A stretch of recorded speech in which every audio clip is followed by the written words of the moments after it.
All right, if I could have your attention, I'd like to introduce our speaker tonight. This is the last in a series of lectures that we've heard this summer, this nuclear summer. John Gaddis very generously come to speak with us tonight about nuclear weapons and grand strategy. I'll just say something about this program that is concluding today. It's all been made possible by the generosity of Roger Hertog and the Hertog Foundation. So I want to thank Roger for that support. And I also want to thank many students who have taken part, the tremendous research that they've done. And I want to thank to all of those, in addition to the students who worked on this program, and to have made it what it is. As many of you know, we'll be continuing again next summer with a new subject. Next summer, we'll be looking at the history of public health and how it can help us prepare for the next pandemic. So this program, as many of you already know, and maybe you've already heard, maybe even once too often, this program, the idea of it is to see what happens when you blow the walls down in a university and liberate the people who work there to work on the problems of the contemporary world and use history in thinking about the future. And so we brought together political scientists, historians, policymakers, without regard for discipline, but more for the purpose of thinking about how these ideas and the research that they've done and the knowledge they've created can help us in thinking about the world as it is and the world as it may be.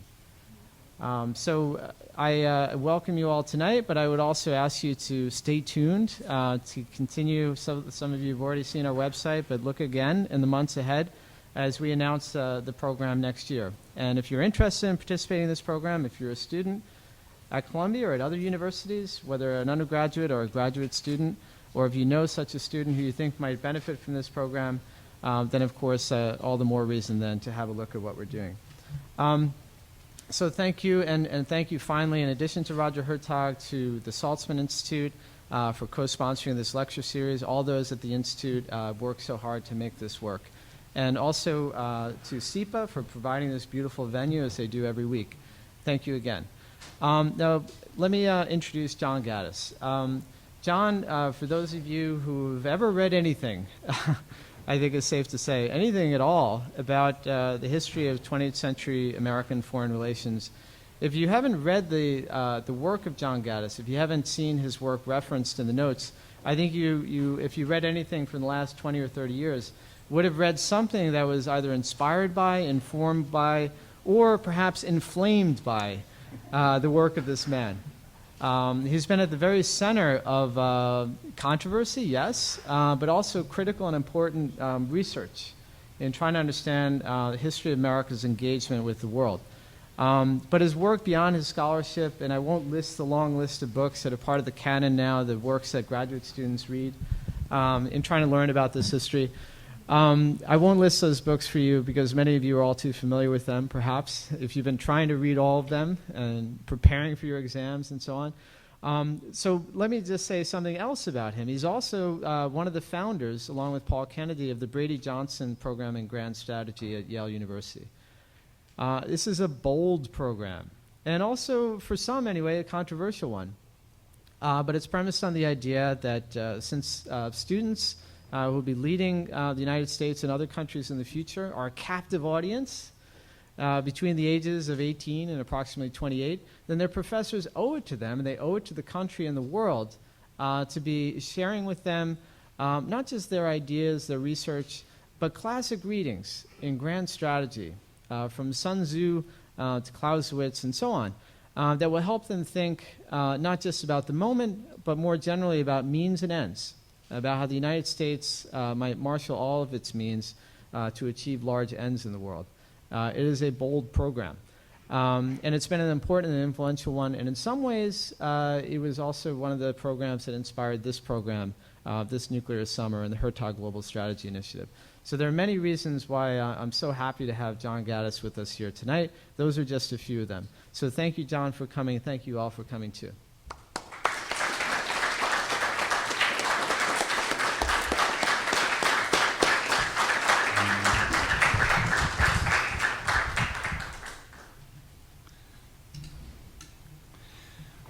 Thanks very much, Matt. I had my colleagues, Paul Kennedy and Charlie Hill, and I, there are three of us actually who are involved in teaching grand strategy, had the interesting experience last week of attending a conference in Newport at the Naval War College, which is where we got the idea for the grand strategy course, because Newport has been teaching something called the Thucydides curriculum since the early 1970s. And our conference was on the teaching of grand strategy.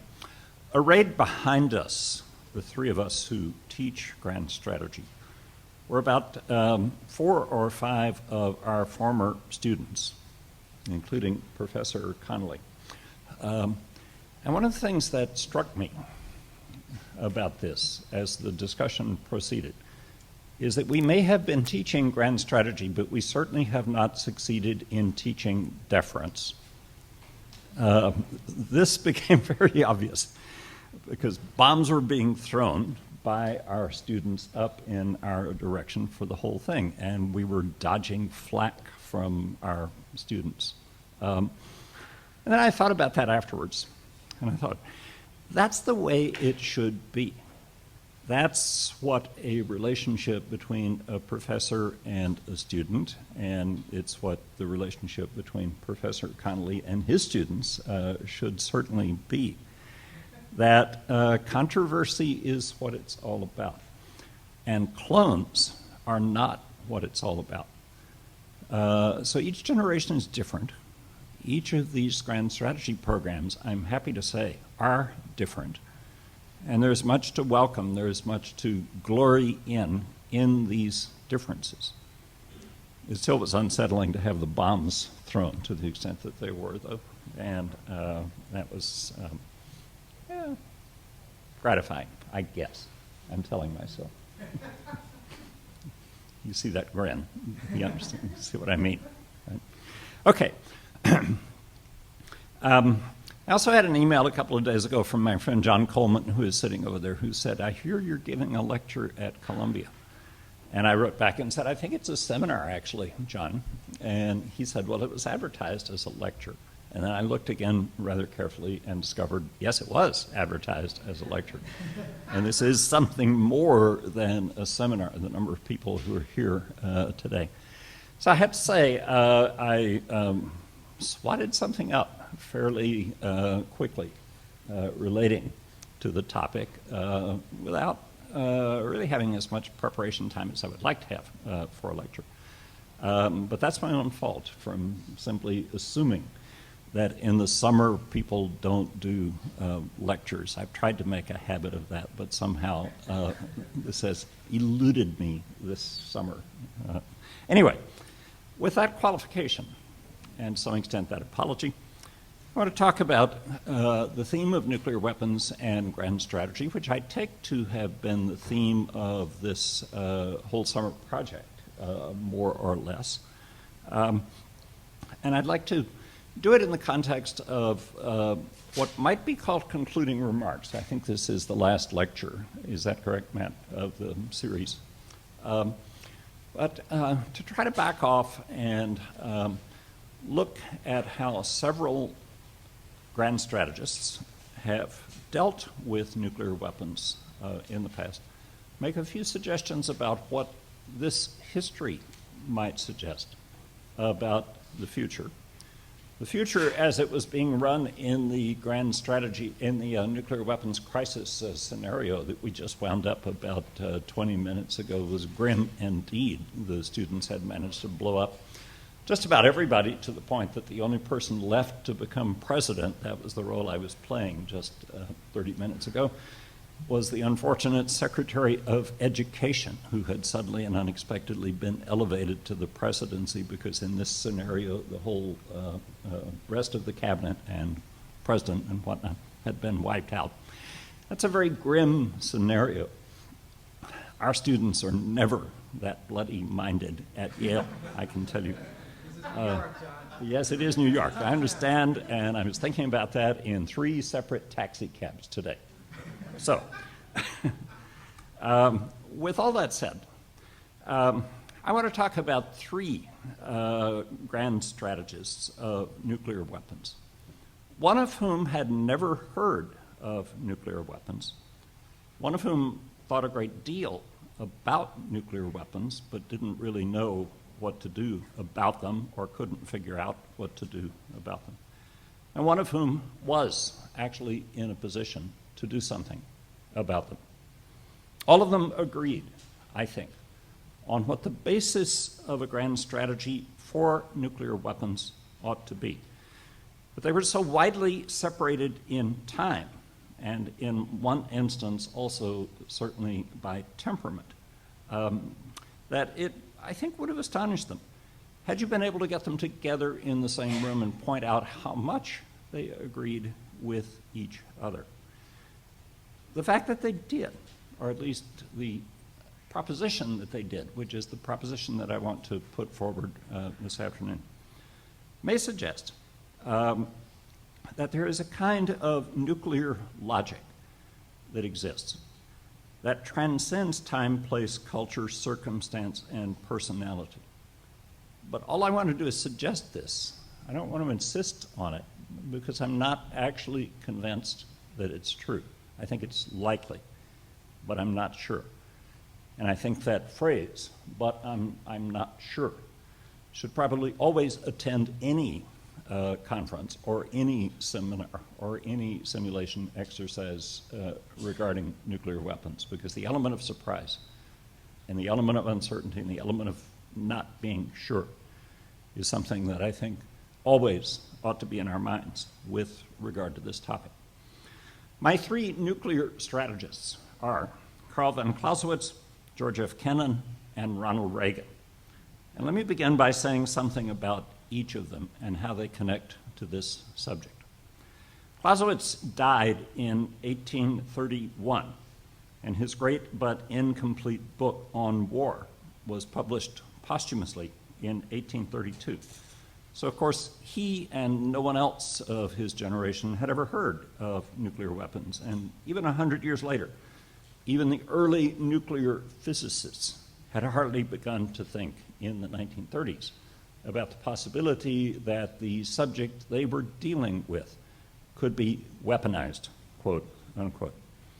But Clausewitz did have a concept of what he called absolute war. It's described in the first few pages of his great book. And he had three criteria for setting forward what an absolute war would be like. First, that it would occur suddenly and in a manner disconnected from events taking place in the political world. Secondly, that it would consist of a single decisive act, or perhaps a set of simultaneous but decisive acts. And third, and most important, that the outcome produced would be uninfluenced by prior calculations of the political situation it was meant to bring about. Now, Clausewitz went on in the next several hundred pages of On War to explain that absolute war, as he had defined it, simply was not possible. The human capacity for overcoming what he called friction, all the things that can go wrong, was the principal reason for this, but there were many other reasons as well, which he discusses in great detail in that great book. But he also argued that even if absolute war were possible, it would not be desirable. In fact, it would be horrible. In fact, it would be the worst thing that could possibly happen, because the end result would be violence for the sake of violence itself. And this, in the mind of Clausewitz, could never be the objective of a rational state. That's what he meant, then, by his much misunderstood claim, Clausewitz, that, quote, war is the continuation of politics by other means. I think perhaps a better way of putting it might have been that means must be subordinated to ends, whether in war or peace, because to do the reverse, to subordinate ends to means, would be to corrupt ends or not to have identified ends in the first place. And that would be irrationality, for which Clausewitz had no time apart from what happened on the very limited sphere of battle. But for the state, irrationality was an alien concept. The assumption of Clausewitz is that states are the means of organizing society, and the assumption also is that states must behave rationally. Otherwise, they cannot exist. And by rational, what he means is this subordination of means to ends. War is a continuation of politics by other means. So why did he talk about absolute war in the first place? Well, I think he did so because he saw it as a kind of Platonic ideal form, which meant that reality always fell short of it.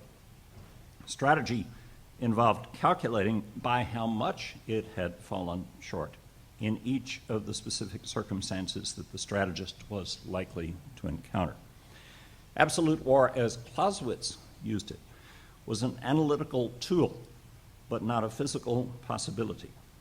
And yet I've always wondered whether late at night, unable to sleep, and then falling asleep again, but having bad dreams, Clausewitz dreamt about what an absolute war in reality would look like. I can't prove that. There is no Clausewitz dream diary, as there is for George Kennan. But I've always wondered. Despite two 20th century world wars, the successors to Clausewitz gave little further consideration to this problem of absolute war until two American atomic bombs devastated two Japanese cities in August of 1945. And it's no accident that when the first serious book appeared, assessing the implications of Hiroshima and Nagasaki in the spring of 1946, its editor was a good Clausewitzian, Bernard Brodie, and that its title was The Absolute Weapon. Now, that brings me to George Kennan, who was at that time, the summer of 1946, just back from sending a very long telegram from Moscow. His new job was to set up the grand strategy curriculum, the first one ever, really, in the United States, at the newly created National War College in Washington. Kennan read Brodie's Absolute Weapon as soon as it came out. He immediately absorbed the central message of it. The best way to avoid atomic war is to avoid war itself, Kennan wrote in the notes that he took on Brodie that summer. The best way to avoid war is to be prepared to resort to atomic warfare. That's about as far as George Kennan got, thinking about atomic warfare and the issues surrounding it for the next 3 or 4 years. He had some other things to do, like creating the strategy of containment, presiding over the Marshall Plan, opposing NATO, et cetera, et cetera. There was a lot going on. But when the Russians did, in fact, get the bomb and tested it in August of 1949, Kennan's initial reaction was that not much had changed. But that view changed, that view of Kennan's, just 2 months later, when he learned, as many others did at the same time, of the theoretical possibility of building another kind of bomb, of building a thermonuclear weapon, which would be 1,000 times more powerful than the bombs that had been used against Japan. Kennan's tutor in these matters was J. Robert Oppenheimer, then the director for the Institute for Advanced Study, which is where Kennan would wind up spending the last half of his life. And what worried Oppenheimer and Kennan a lot in the late fall and early winter of 1949 was how rapidly theory, as it had been developed by the nuclear physicists, was evolving into the need for policy choice, i.e., should the United States respond to the Soviet atomic bomb by attempting to build its own super bomb? That was the term that was used at that point. It meant thermonuclear or hydrogen bomb. Both Kennan and Oppenheimer said no, that building more atomic bombs would suffice to achieve deterrence to counter the Soviet atomic bomb. But at the end of January 1950, as most of you know, President Truman decided that the United States would have to do more. The United States would have to at least attempt to construct what later came to be known as the hydrogen bomb. And as it turns out, Stalin's physicists had been hard at work on their own H-bomb since 1946. So those who worried that the American decision would push the Russians into developing their own H-bomb were behind what was actually happening. The Russians started doing it first. Knowing that he had lost the policy battle on this, Kennan went on in the winter of 1949 and early 1950 to draft the first grand strategic document, the first American grand strategic document, I think, on the thermonuclear age. Now, this was a characteristic George Kennan memorandum. First of all, it was long, 79 pages, single-spaced. That, of course, ensured that nobody read it within the government. Paul Nitze, who understood these things much better, reduced his recommendations to 2 paragraphs, which, of course, became policy. But this was Kennan. It had to be long. And I think he was writing this document. It was titled The International Control of Atomic Energy.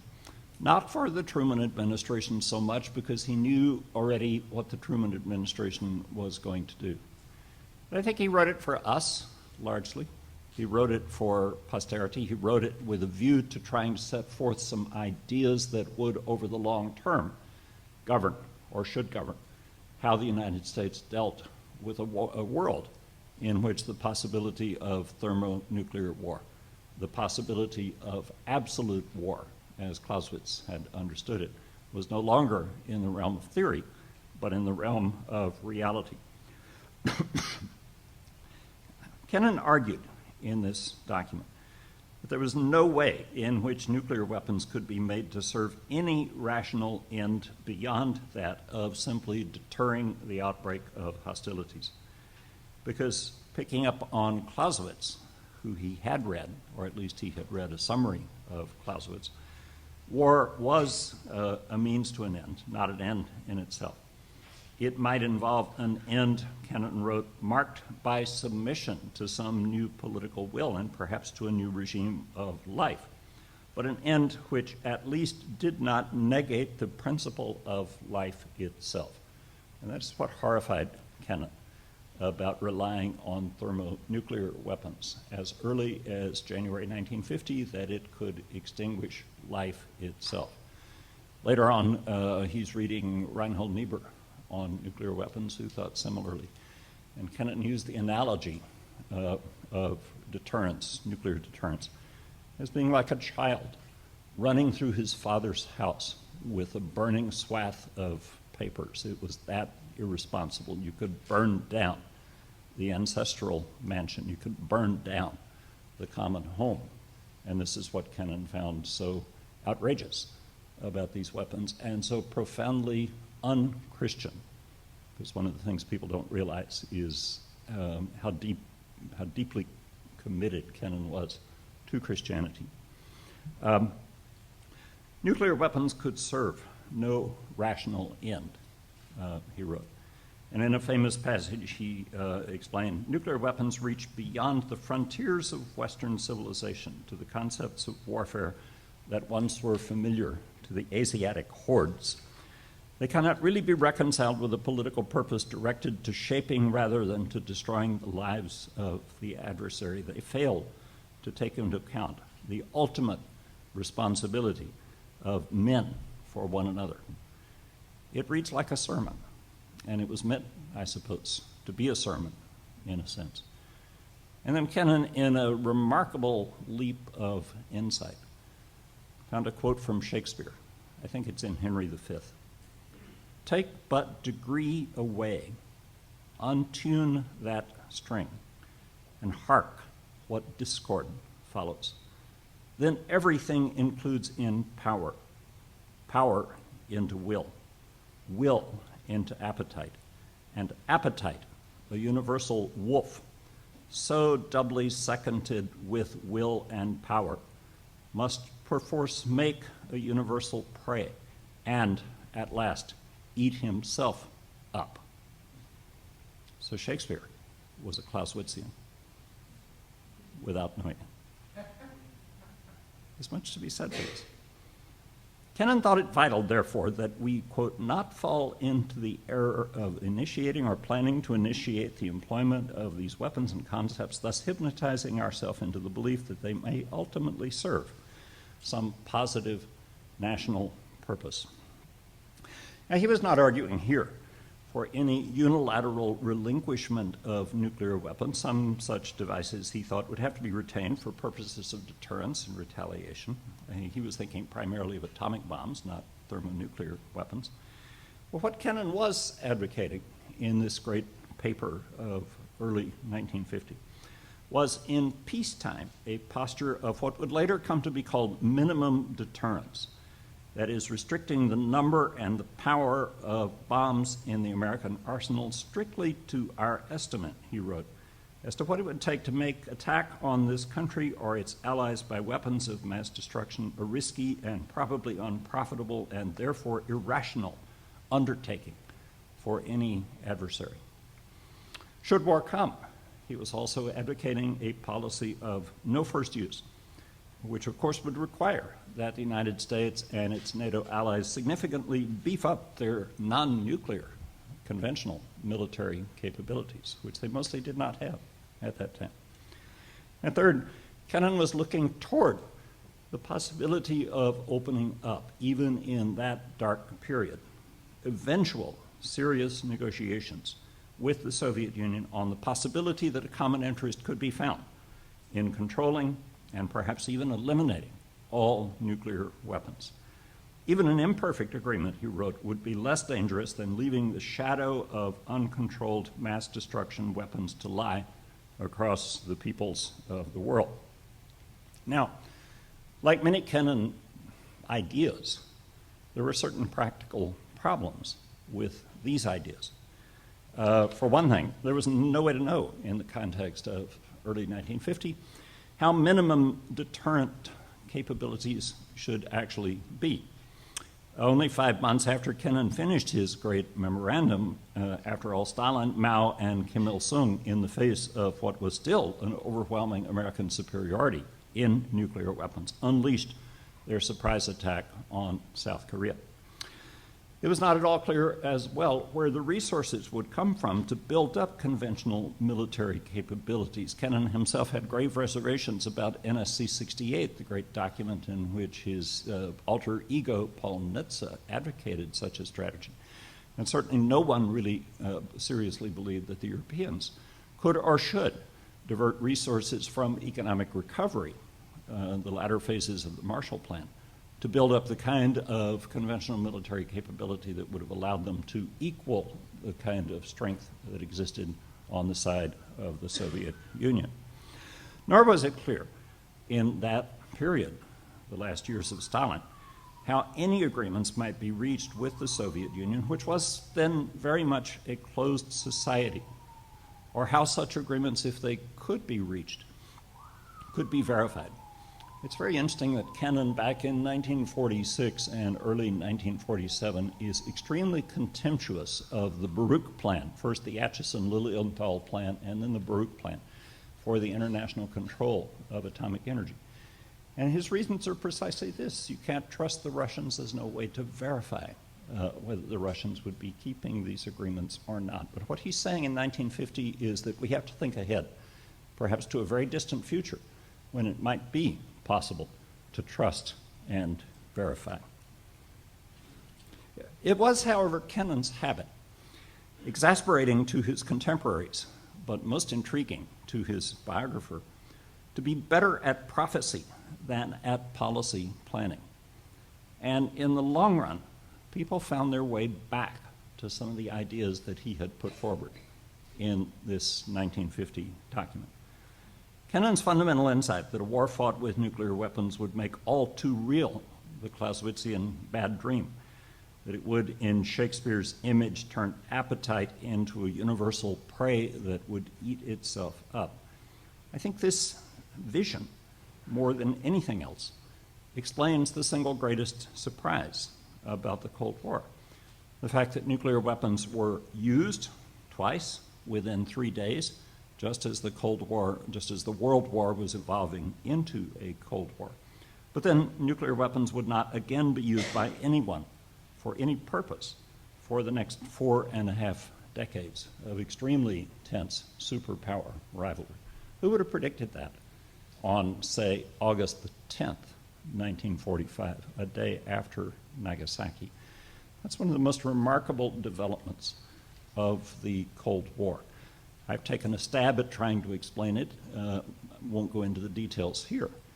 But somehow, without anybody having actively orchestrated this, an awareness of the physical consequences, an ecological awareness of the consequences, did gradually emerge really across all of the different political categories, across all of the countries that acquired and deployed nuclear weapons. I think the first moment, I've argued that the first moment comes when the first thermonuclear weapons were tested. And if you read the accounts of the American scientists and engineers witnessing the first American H-bomb test and the first Soviet engineers and scientists witnessing the first Soviet H-bomb test, the first in 1952, the second in 1953, they could be word for word the same. Both talk about birds being blinded and blown out of the sky.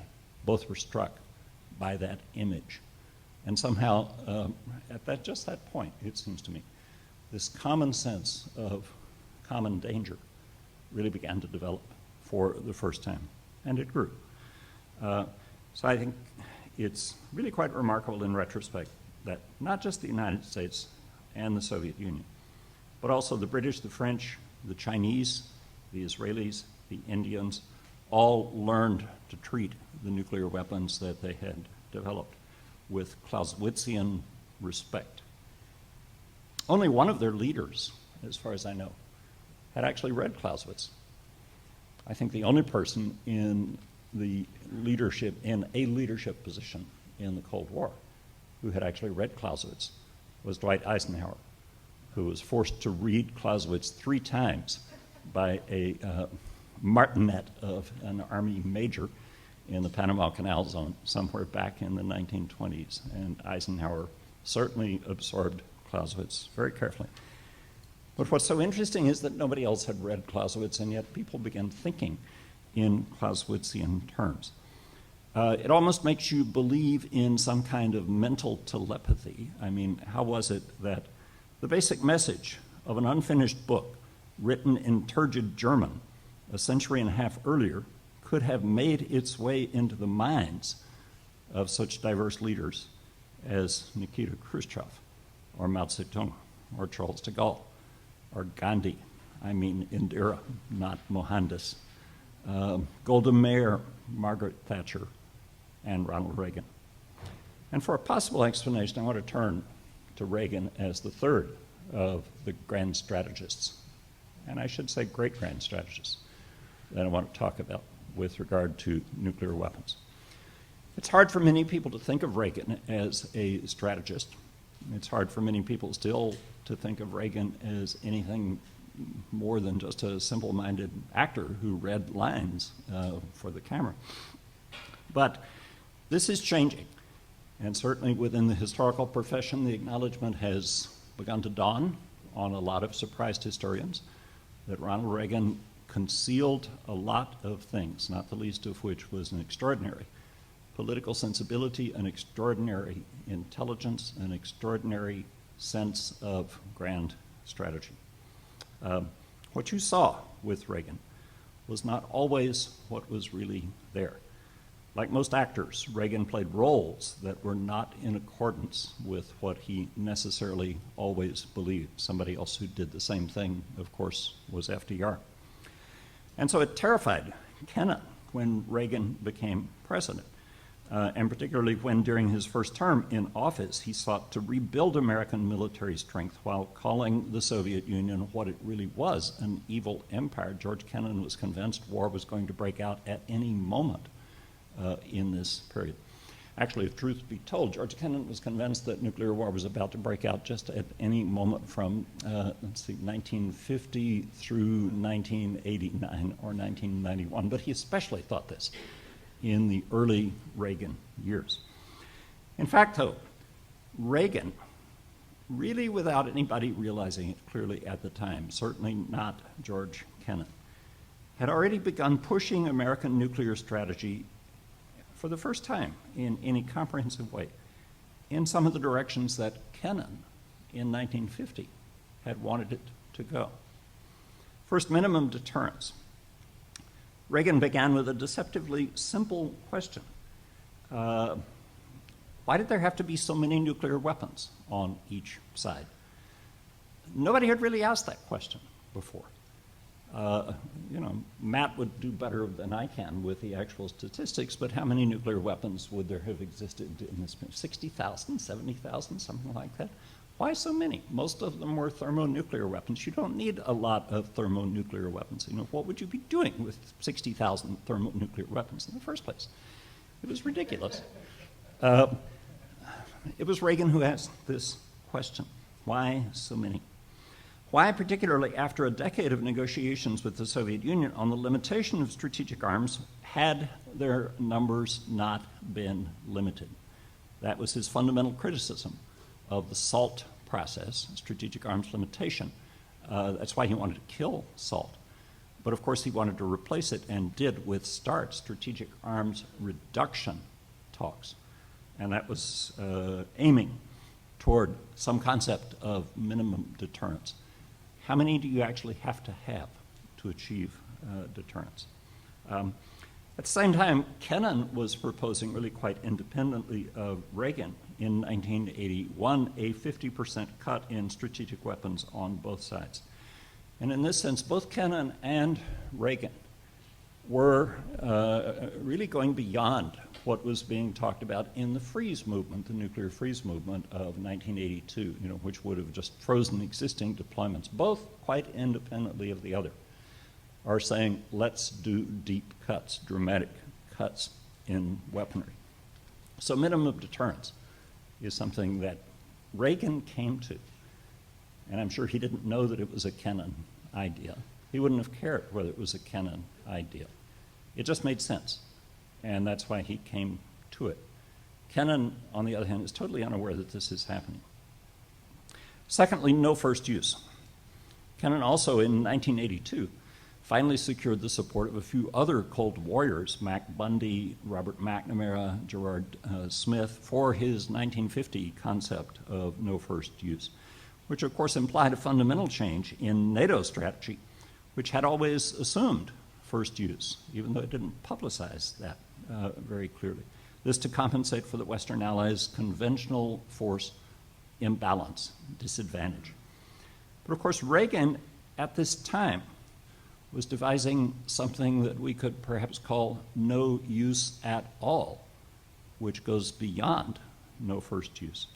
And you can see this in two things that Reagan is pushing in 1982 and 1983. One is the zero option proposal regarding theater nuclear forces, intermediate range nuclear forces in Europe. Instead of limiting them, let's abolish them, Reagan said. And secondly, and on a larger scale, the Strategic Defense Initiative of March 1983, which by developing defenses against nuclear weapons would, Reagan claimed, make them impotent and obsolete. That then paralleled the third Kennan recommendation from the 1950s, which involved negotiations with the Soviet Union looking toward the eventual abolition of nuclear weapons altogether.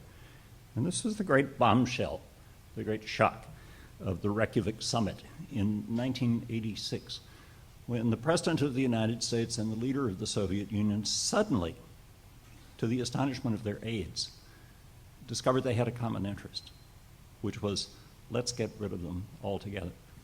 In the American documents, this is not widely known, but it's in the American documents, it's Reagan the actor. Reagan is saying to Gorbachev, well, Mick, if we can just do this, then we'll stage another conference in Reykjavik 10 years hence, and we'll both bring the last atomic bomb with us. And I'll be very old, Mick, and you won't recognize me. And you'll say, Ron, is that you? And I'll say, yes, Mick, it's me. And I have the last nuclear weapon here, and so do you. And he was playing this for all it was worth. It didn't happen, of course, for various reasons. But the fact that that discussion was taking place, the fact that they found so quickly such common ground in this, shifted the ground of the entire debate. And so nuclear abolition ever since has been on the table. It's been endorsed by all kinds of people who, in an earlier era, would have found this a very surprising idea. Paul Nitze later endorsed it. The primary advocates of it now, as many of you know, are George Shultz and Henry Kissinger. These are not marginal figures in the American grand strategic establishment. And so what was happening here is that Reagan, by asking simple questions, was moving back to Kennan and ultimately back to Clausewitz. If nuclear weapons served no rational purpose, then what was the rationale for having nuclear weapons in the first place? The logic seemed childlike to many nuclear weapons sophisticates, and to some extent it still does today. But in this instance, the child happened to be the oldest man who had ever served as president of the United States, and this made something of a difference. So that's why Reagan is important.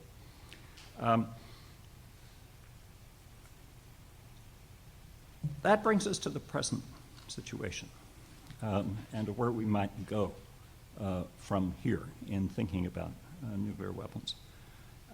If I'm right about this, that Shakespeare and Clausewitz saw how means could destroy ends long before nuclear weapons were developed, and how Kennan and Reagan and many people afterwards, after them, also saw this, having knowledge of nuclear weapons. Then is there not some deeply embedded logic here, which has to do with whatever you might call it, genetic propensity to survive, simple common sense, whatever it might be?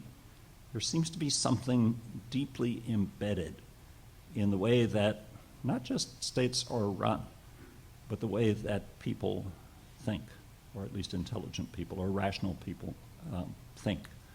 So that's one way of looking at this. Another way of looking at it is just to say, oh no, we've just been lucky. This could all blow up at any point, and that was what was being demonstrated in Matt's scenario this afternoon. Which it is, whichever it is. I think this really is beginning to get at the heart of the post-Cold War debate with respect to grand strategy, which it seems to me should certainly be talking about abolition as a long-term objective, but with the recognition that abolition is not going to come anytime soon, and maybe even in our lifetime, for the simple reason that people possess nuclear weapons for different reasons.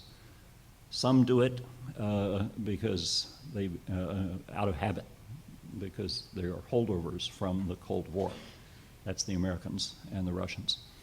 Some do it because they believe it's absolutely vital to their survival. That's the Israelis. Some do it in very much the way that nasty children built stink bombs in school as a way of getting attention. That's the North Koreans. You can decide for yourself where the Iranians fit within this category. I don't know it and would not attempt to say. But the point is, people have different motives for hanging on to nuclear weapons, and that's why I think even though everyone might endorse the concept of abolition, at the same time it's unlikely to happen anytime soon. I've often thought this is my own Clausewitzian nightmare. I've often thought it would take the detonation of a nuclear weapon somewhere, or of several, to actually create that common interest in quick abolition. I'm not sure that we need to pay that price or should want to pay that price. On the other hand, I'm not content with the status quo. I'm not content with where we stand now, because the knowledge of nuclear weapons is proliferating. There still is a perfectly good question to ask, why do the United States and the Soviet Union need still, whatever it is, 3,000 on both sides? It's way, way down from what it was, but why 3,000 as opposed to 30? And why in the first place? I mean, do the Russians and the Americans really plan to get into a war with one another? And if they did, would they fight it with nuclear weapons in the first place? There is a kind of absurdity in hanging on to these things. And probably the only reason that we are doing it, apart from force of habit and lack of imagination, is the concern about reducing our arsenals to the point at which they would begin to approximate those of China or of France or India, Pakistan, or whatever. And I suspect that's part of it as well. So I'm skeptical about abolition as a practical goal. I'm not content with the status quo either. And I'm thinking about a middle way. And here I'm very much influenced by Kennan and where containment fit within the range of options that existed within the United States government in 1945, 1946. So many people at that time believed that there were only two options: either war with the Soviet Union or the appeasement of the Soviet Union.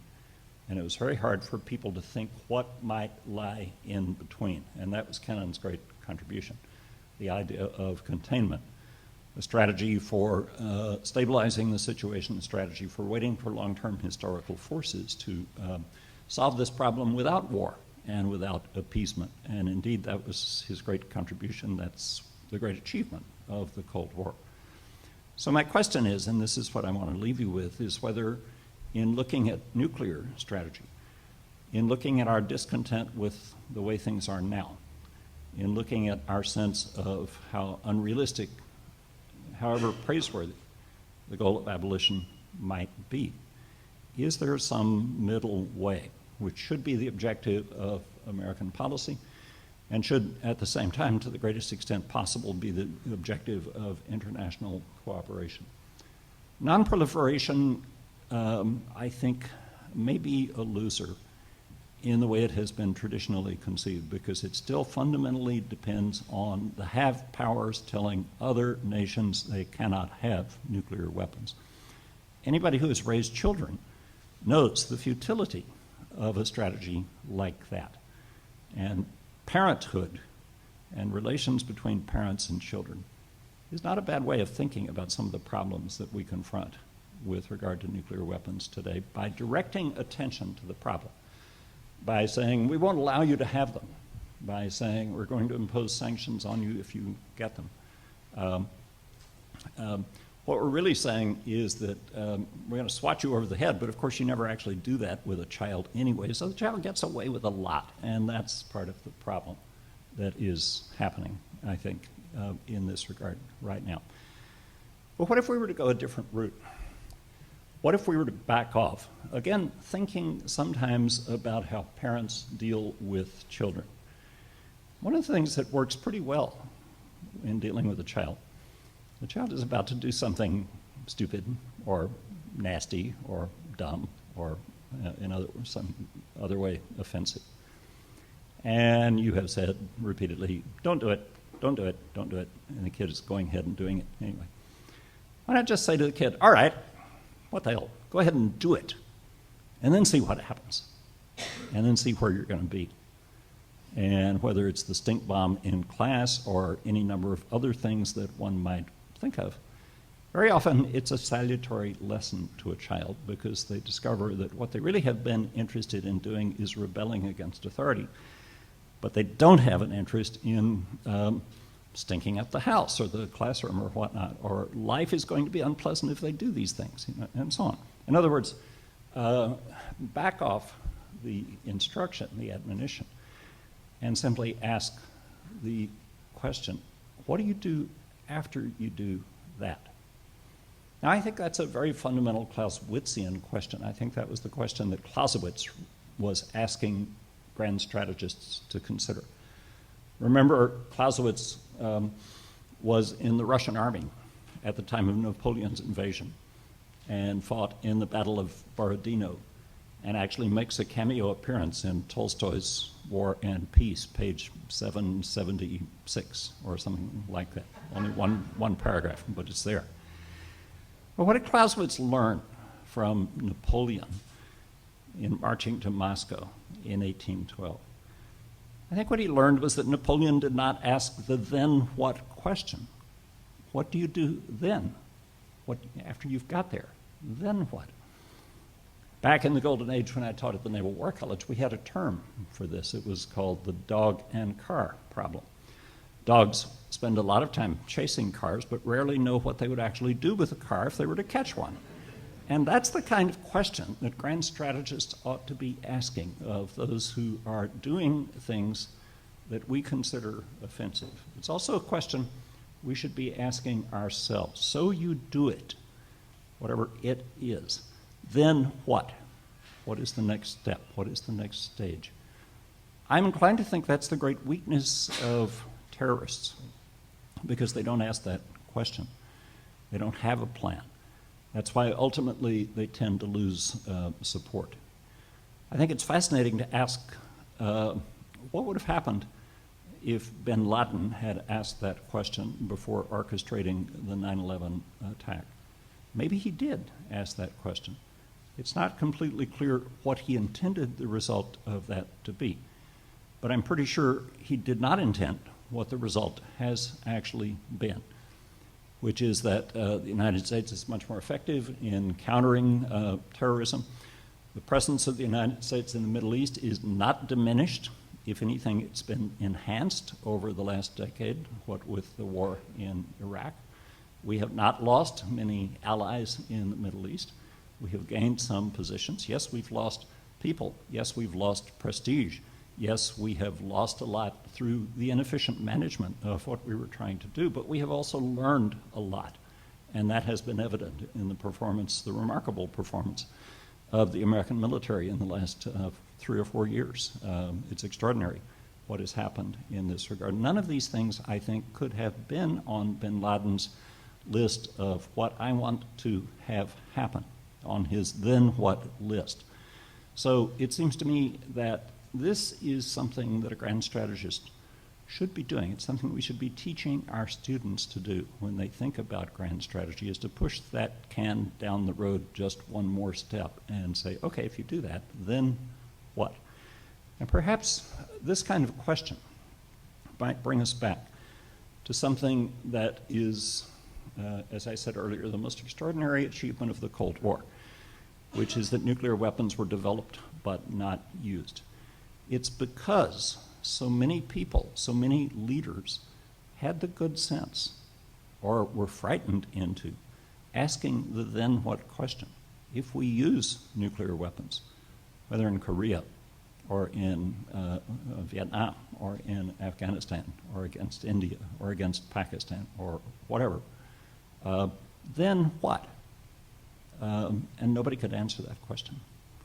And that's where nuclear weapons have a deterrent capability that I think is often underestimated, because it leads not to the deterrence of another nation, but it leads to self-deterrence. If we could focus more on that, if we could publicize that history a lot more, if we could perhaps find a way to say this in our own government statements instead of going around and saying, thou shalt not, just say, well, what do you expect would happen next, you see? Then I think we might be getting somewhere.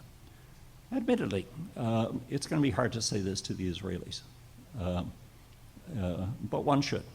And they probably have answers, conventional forces, et cetera. Maybe there's an argument to be made for making special provision for countries that are in the position of feeling that they have no recourse other than to resort to nuclear weapons for their defense. I'm not persuaded Israel is in that situation, but let's say it were. in that situation. In that case, maybe there ought to be an alliance. Maybe there ought to be a security umbrella that the United States provides to Israel. This would change nothing. There's been one for the last 40 years or so. It just hasn't been formal. But something like that might be an adjunct to this kind of strategy. And what I'm just saying here, and here's where I will wind up, is that there's much to be learned from asking simple questions of complex issues. To ask complex questions of complex issues is to tie yourself up in knots, and academics are extraordinarily good at doing that. Somebody, somewhere, somehow, needs to back off and ask simple questions. The child who sees that the emperor has no clothes, the president who says, why do we have to have so many nuclear weapons? Why do we have to have a Cold War? Why is defense bad? All of these are childlike questions, but extraordinarily important questions, and I just conclude with the suggestion that the ability to ask these kinds of questions is fundamental to how one should think about grand strategy, to how one should train young people to think about grand strategy, and certainly to how anyone should think about what has been the topic of today's session and this summer's seminar. Thanks very much.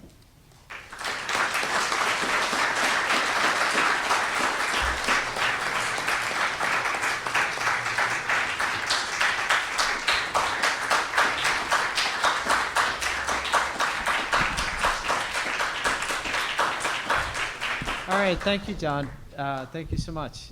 Those who'd like to pose questions, we'd ask you to come to the center here and use the microphone. Since we're live streaming these lectures, so. Thank you so much. I have two questions. First of all, it's interesting to hear your characterization of Ronald Reagan, which of course many will differ with quite strongly. How do you see Reagan dealing, as you know, when he was elected, there was a tremendous thrust in the political forces that represented his camp, such as the Committee of Present Danger, making rather alarming comments about nuclear war, and one could interpret SDI differently as a measure to, as let's say, adopt a counterforce strategy, which was clearly articulated by the Reagan folks. How do you see that in terms of factoring into the picture you painted? And secondly, what are we supposed to do now, a simple question, if a middle-range power decides to acquire nuclear weapons because it feels it has to protect itself against American conventional superiority? Sure. How do we answer that kind of situation? Okay, let me take both of those. First of all, Reagan, like great grand strategists, thought in sequence. He didn't try to do everything at once. He thought about actually a chain of actions that one would take. You would do one thing and that would produce certain results, and then you would do something else. What he was following in this period was what was known as it really goes back to Dean Acheson in the early days of the Cold War, negotiate from strength. That was the catchphrase that was used all the way through the Cold War. But the way Acheson understood that, and so did Nitze and a lot of other Cold Warriors, was that you never got enough strength to negotiate. So you were just always building strength, and you never negotiated. What Reagan said was that, yes, we're going to build strength because the perception of strength, and to some extent the reality of strength, had eroded in the 1970s, and so there had to be a buildup. And in fact, we were going to build up enough of it so that the Soviet Union would come to see that it could not compete. And then it would be ready to negotiate. That would be real negotiation from strength. It would be a two-stage process, not a one-stage process, as Acheson had defined it. What's the evidence for this? The evidence for this is the remarkable radio addresses that Reagan was himself writing throughout the late 1970s.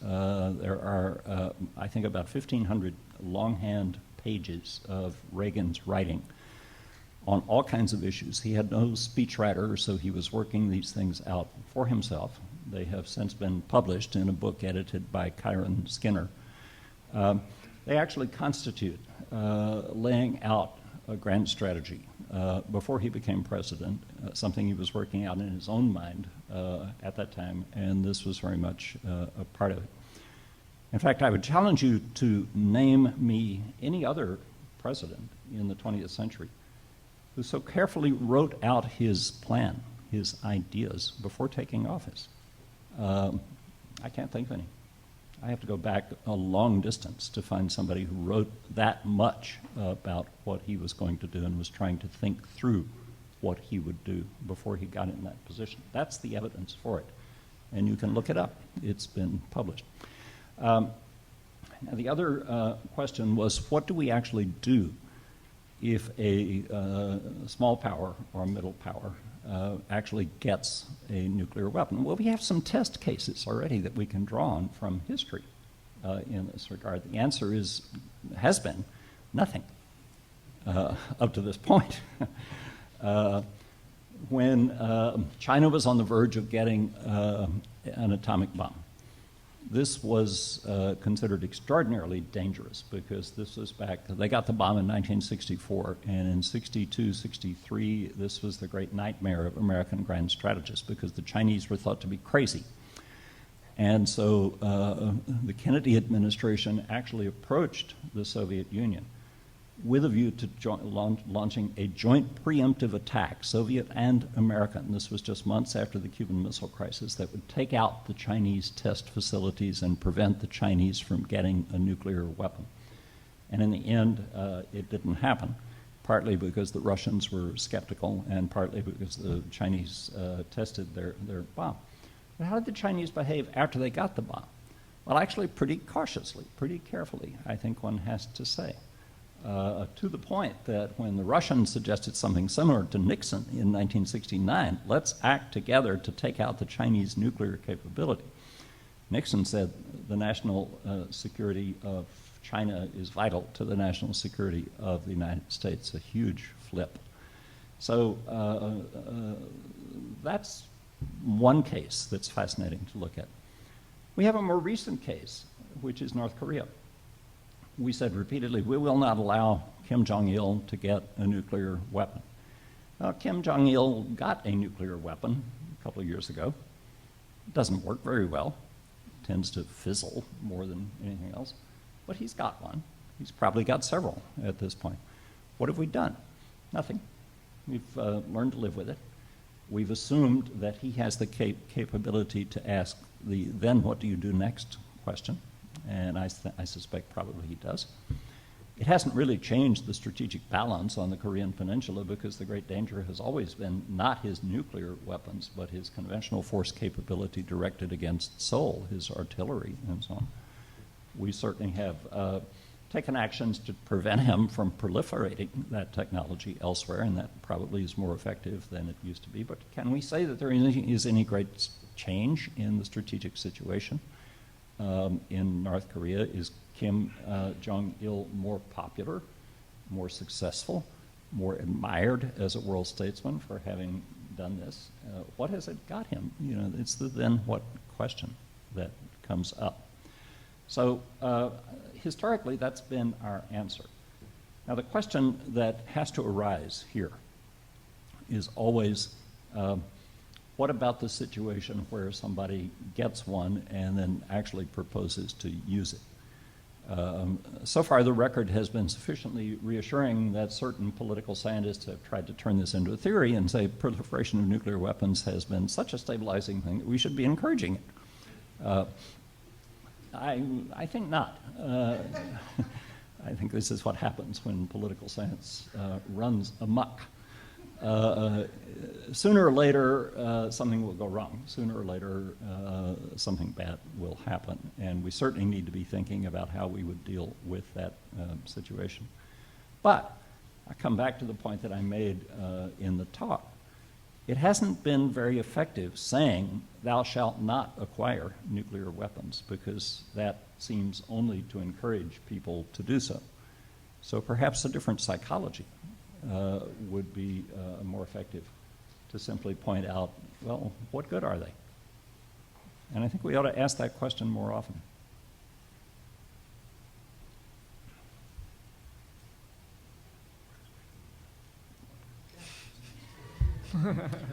It's like the line at Fairway, you know, you have to. Yeah. Go ahead. In your recent article on abolishing tyranny, you argue strongly that democracy is not necessarily indicated for countries that don't have the preconditions to have a democracy. In particular, you talk about the Middle East and countries in Central Asia. I'm sorry, which recent article was this? Abolishing tyranny? Oh, that one. Okay. Yes. It's not, yes. 2 years old, 3 years old. 2 years old, I guess. That's the most recent Okay. one. That All right, was showing fine. You're you. right. It is the most recent one. Yes. And so you argue strongly against democracy. As you approach perishing, you publish less. Go ahead. I'm sorry. So my question is the Obama administration making exactly that mistake in Afghanistan? Can the United States, are we doing the right thing in Afghanistan? And if not, what should we be doing? Well, first of all, I think the Obama administration is doing something very interesting that has not been as fully commented on as it should have been. It's not talking very much about promoting democracy.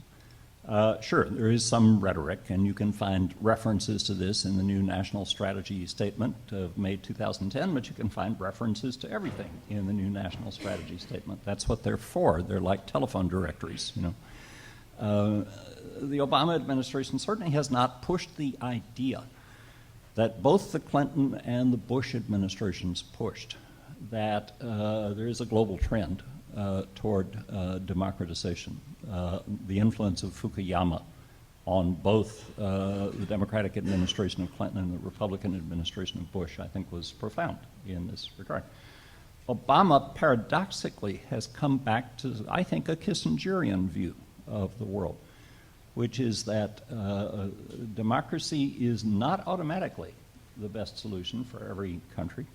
It's not culturally rooted everywhere. It's not historically determined.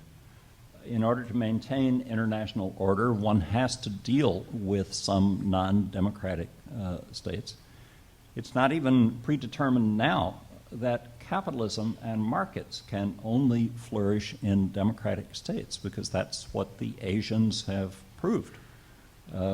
This is the Lee Kuan Yew approach, you know, and that's kind of where it started.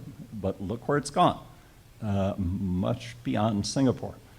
And that could be an extraordinarily important thing, that some system other than democracy could actually be more effective at organizing an economy. That's going to be the huge question of the 21st century. Obama has been smart enough to recognize this complexity and to acknowledge it, and simply to talk less about this kind of democratization rhetoric. So he is much more in the tradition of John Quincy Adams. In 1821, we go not abroad in search of monsters to destroy. People can follow our example if they choose, but we will not force it on them. So this is the John Quincy Adams tradition. Curiously, both Bill Clinton and George W. Bush were in the Woodrow Wilson tradition of actually going out and promoting democracy, sometimes by force. I'm actually more comfortable with the John Quincy Adams tradition. And I think it's fascinating that a supposedly liberal democratic administration is coming around to a kind of a Kissingerian, Metternickian balance of power view. John, can I ask a follow-up there? Sure. I mean, there are some who would say that your work, your ideas had some influence in the Bush administration. One idea was that the U.S. should try to end tyranny in our time.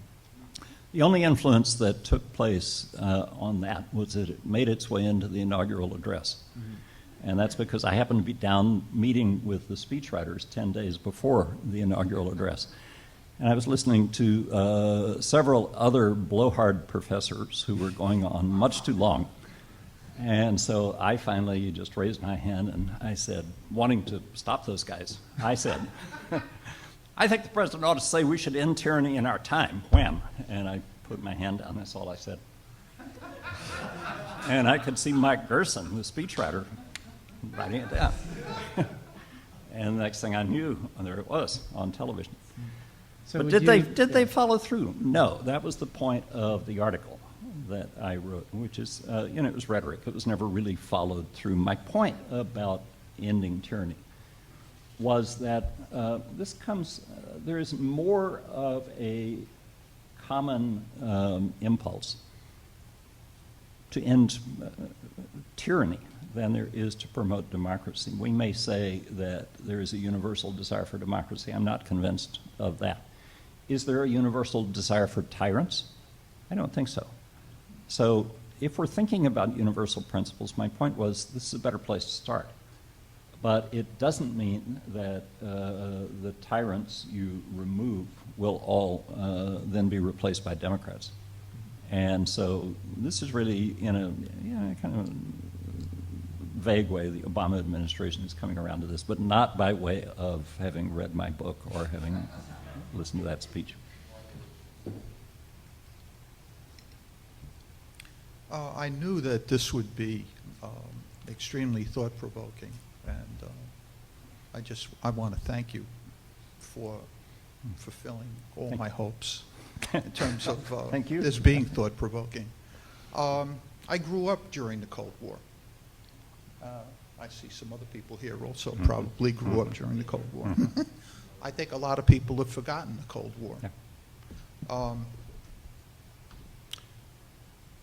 Better read than dead. There's this intense desire among a lot of people to have resolution. And that's where Better Read Than Dead came from. But, as you were speaking about Kennan and his coming up with this seminal idea of containment and what it was grounded in, is there any doubt that the Nobel Peace Prize would be not enough, really, for him in terms of the power of an idea, making probably what you said, this incredible achievement of our not dropping the bomb after the bomb was dropped. Yeah. There is something, though, and then that also goes into then the 80s and with Ronald Reagan, with the euphemism for the strategic defense, which was Star Wars, which some people remember. And I do believe that that the concept of Star Wars, even though they weren't able to implement it technologically, did restrain the Soviet Union. Oh, sure. Is that your question? My question is this. This deals with colleagues that you are friends with the rise and decline of great nations. And towards the end of your discussion and analysis you talked about, and I do believe that our military has learned a lot.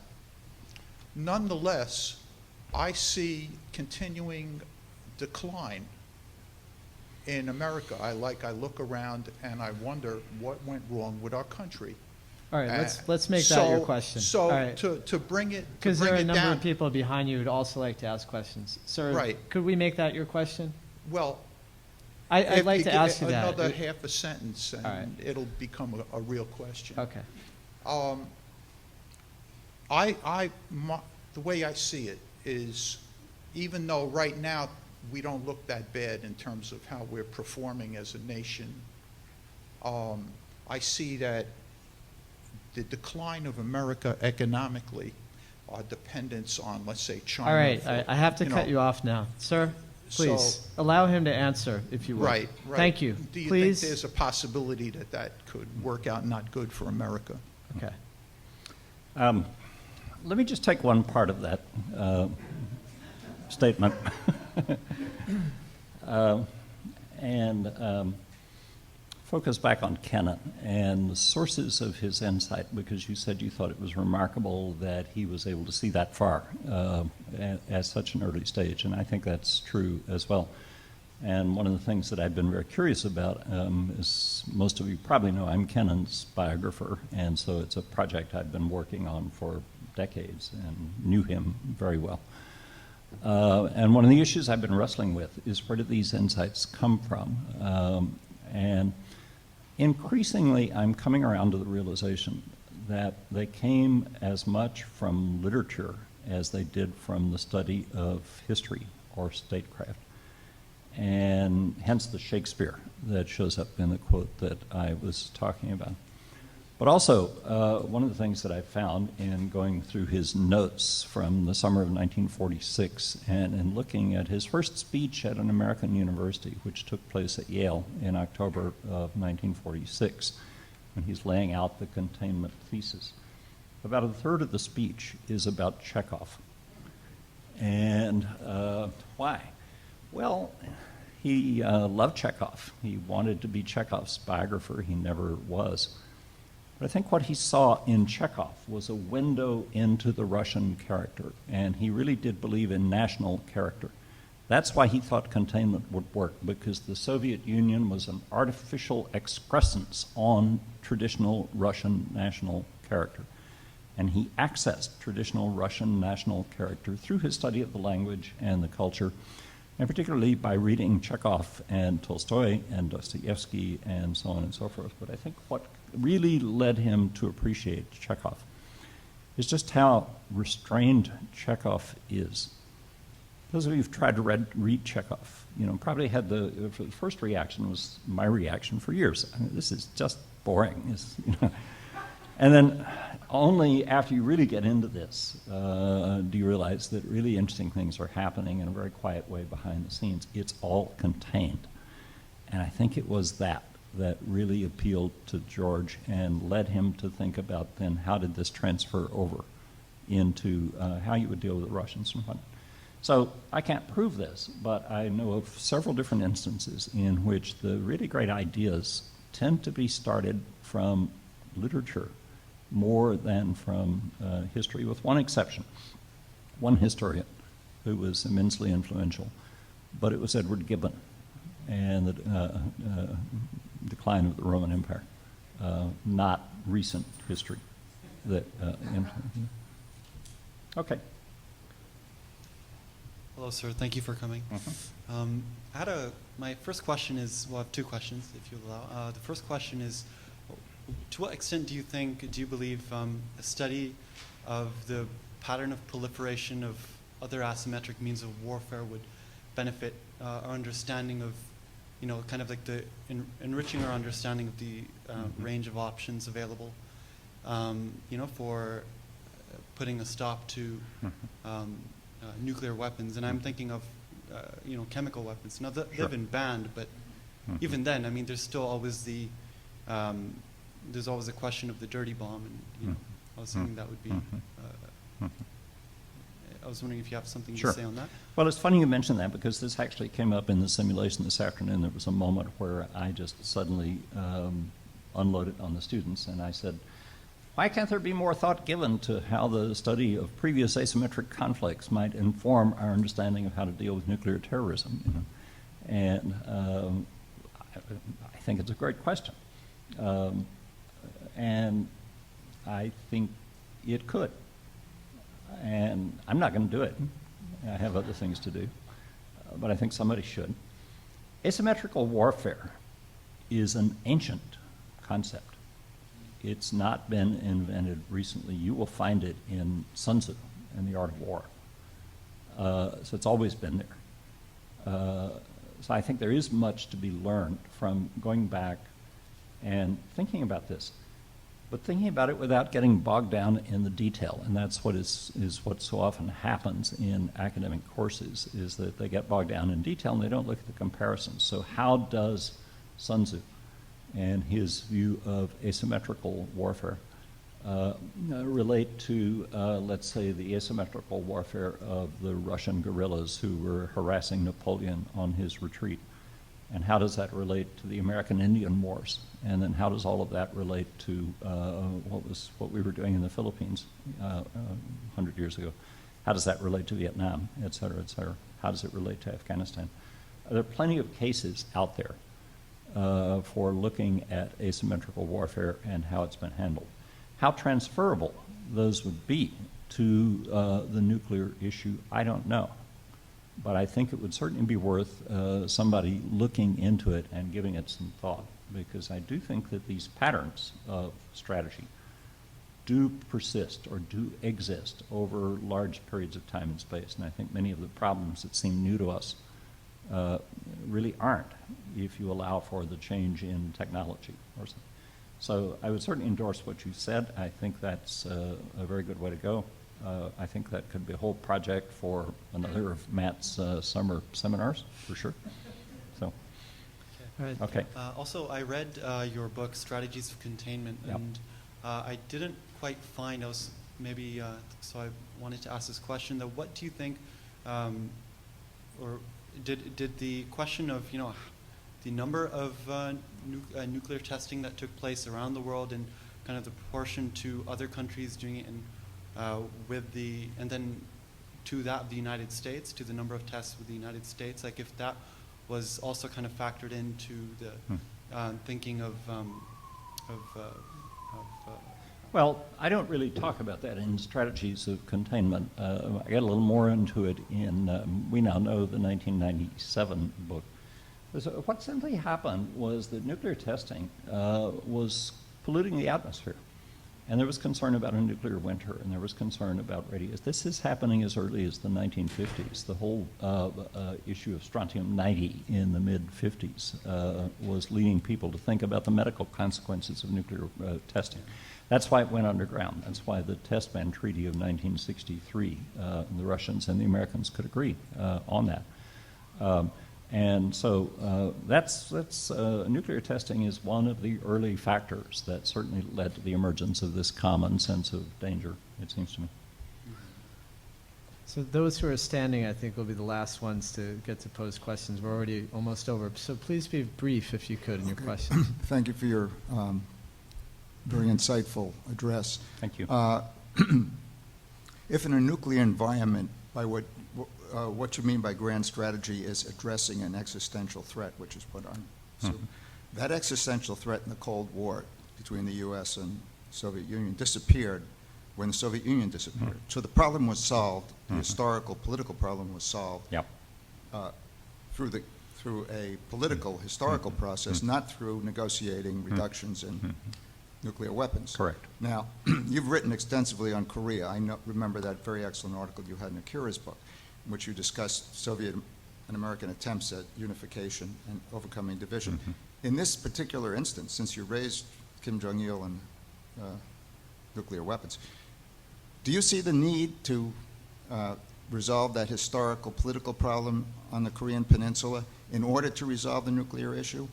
Or can it be resolved, or can the nuclear issue be resolved, proliferation issue be resolved without addressing the historical? That's my question. It's a good question.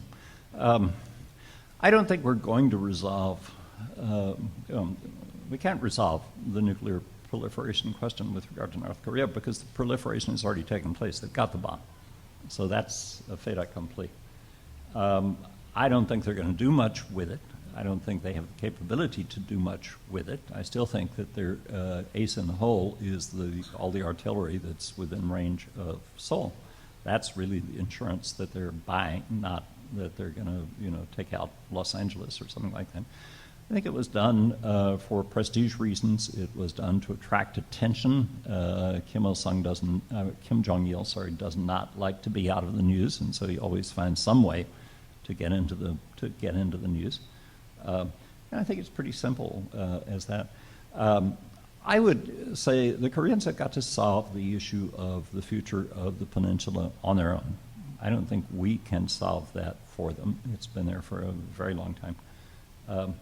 I don't think it's permanent, but I'm surprised that it has lasted as long as it has since the end of the Cold War. There are some things that I think are permanent, actually, that are just always going to be with us. One is Fidel Castro,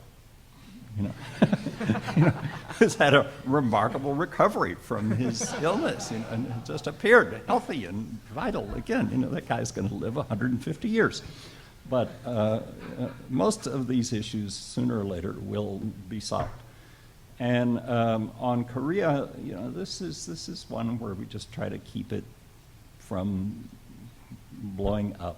But it's hard to say that time is working in favor of the North Korean regime. I think I would say one other thing. I think we have to be very careful not to be blackmailed into sustaining that regime. And I think that to some extent we have, because every time Kim tests a weapon or threatens to test a weapon or whatnot, you know, we ship in more food and supplies and all of that. I think there ought to be some hard questions about the extent to which we do that. But that's the only real modification I would make in that strategy. Yep. I wanted to ask you a question about why the administration singled out Iran and North Korea in the posture review recently, and what their rationale is for doing that, and second of all, what the effects of that are going to be in the long run. Well, I don't know the answer to the first one. You would have to ask the administration. You know, as far as that goes, I wondered why the Bush administration singled out the 3 states that it did as the axis of evil. It seems to me there were a lot of other plausible candidates around if you wanted to talk about evils. So, you know, I don't know the answer to that. Other than that, you know, there is the obvious concern about these being quote unquote irrational actors, irrational powers, Ahmadinejad and Kim Jong-il. I'm not convinced that they are irrational. I think they're actually pretty shrewd much of the time. And it's just that we can't control them, and so we consider them dangerous. The Iranian situation, I think, is much more dangerous than the North Korean situation, of course. So I think it's in a kind of a different category there. But I think some of the same mentality still may be working. These are both failed states. One is a failed state. The other is coming close to being a failed state. And failed states need to buy a certain amount of insurance. And that's one thing that's going on. Excuse me just a sec. Should we single them out as being the most important problems that confront us? I doubt it.